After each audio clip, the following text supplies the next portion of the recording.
아버지 되는 김영구라고 합니다.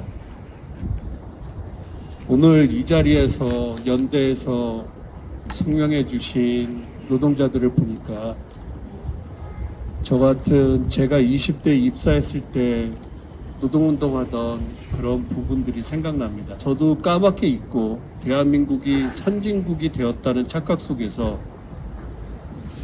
세계에서 가장 훌륭한 기업인 삼성전자에 입사한 아들과 또 그의 미래에 대해서 기쁘고 또 축복되게 생각해 왔습니다.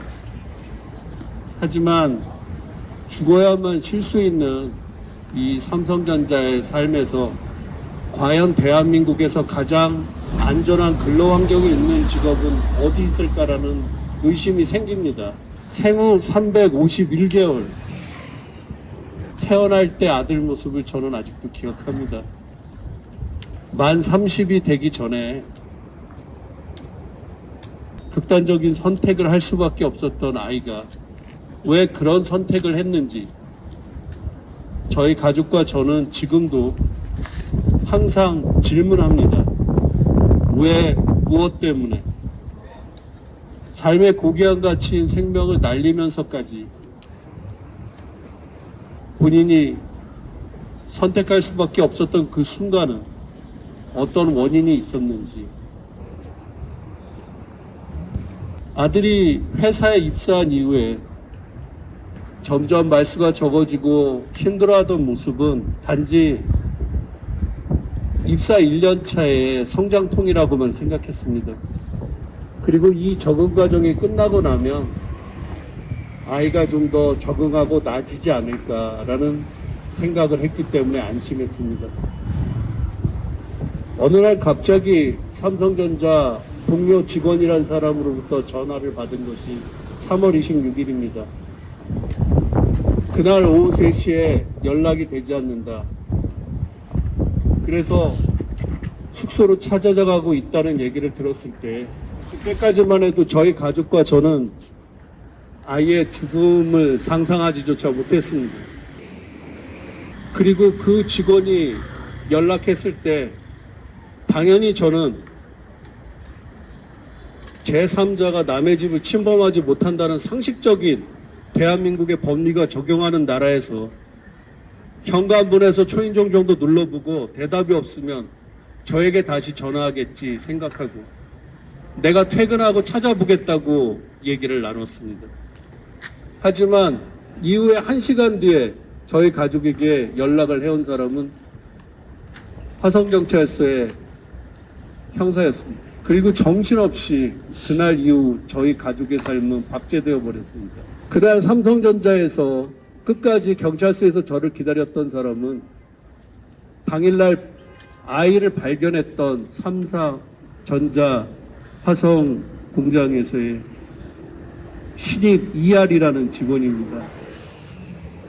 그리고 장례 지도사가 왔습니다.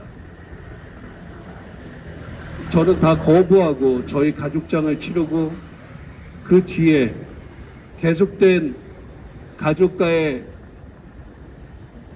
퇴사 절차와 합의를 현재까지 미루고 있습니다. 제가 인정할 수 있는 수준의 답을 삼성전자가 해주지 않기 때문입니다.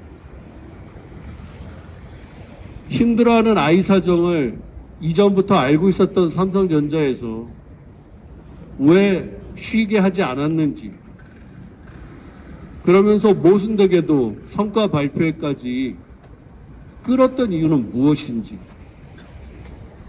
이런 질문에 대해서 답을 해주지 않습니다.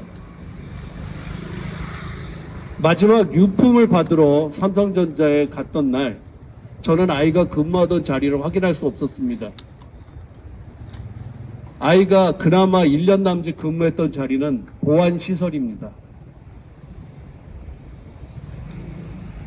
상자에 담긴 노트만이 저에게 돌아온 유품입니다.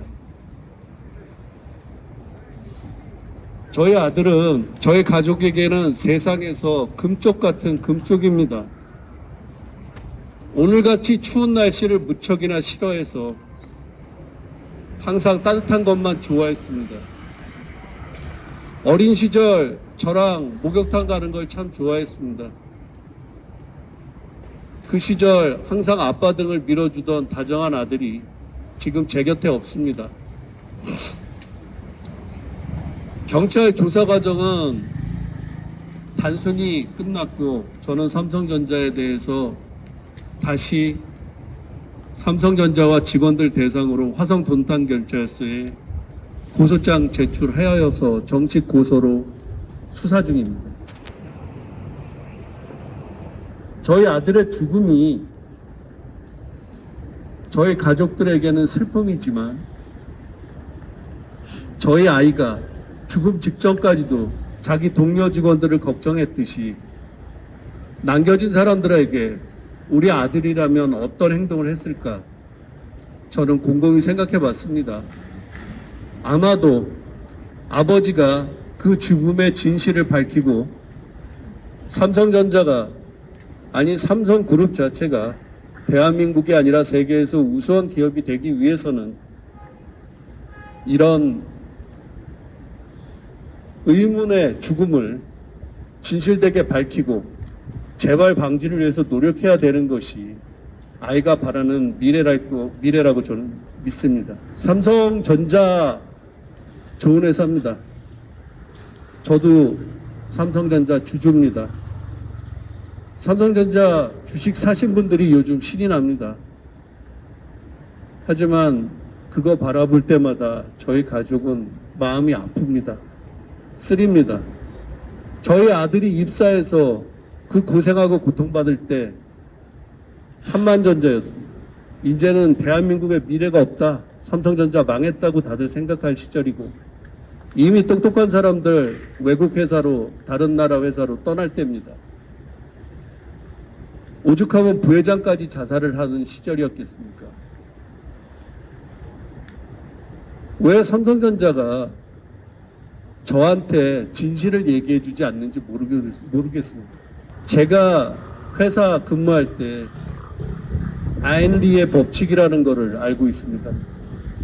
한 가지 사고가 일어날 때 100가지의 원인이 있다고 합니다. 분명히 저희 가족들이 알았던 한두 가지의 그런 위험이 아니라 삼성전자는 더 많은 진실을 알고 있을 텐데 그 진실에 대해서 단지 개인의 선택과 개인의 병력으로 몰아붙이는 것은 올바른 태도가 아니라고 생각합니다. 이재용 회장이 저랑 같은 갑장인데 최근에 아들이 군대 갔다고 온 언론이 관심 가져주시는 걸 보고 엊그저께는 라면 혼자 먹으러 간 것도 취재 대상이 되더군요. 하지만 삼성전자나 삼성그룹에서 앞에서 말씀하셨던 것처럼 수많은 노동자들이 죽어가고 저희 아들처럼 청원의 꿈을 앓고 있는 청년들이 들어가서 극단 선택을 할 수밖에 없는 그런 환경이라면 다시 한번 생각해 봐야 되는 거 아닌가. 저는 이게 바위로 바위를 계란으로 치는 싸움이라는 걸 잘 알고 있습니다. 하지만 여기에 계신 활동가 분들께서 오랜 세월 그런 역할을 해오셨고 제가 가지고 있는 생각이 옳다는 지지를 표해 주셨기 때문에 저도 용기 내서 제 남은 생은 저희 아들이 원하던 더 좋은 일자리와 노동의 가치 그 우선의 건강과 행복한 세상이 될 수 있도록 이 진실을 밝히는데 최선을 다할 것입니다.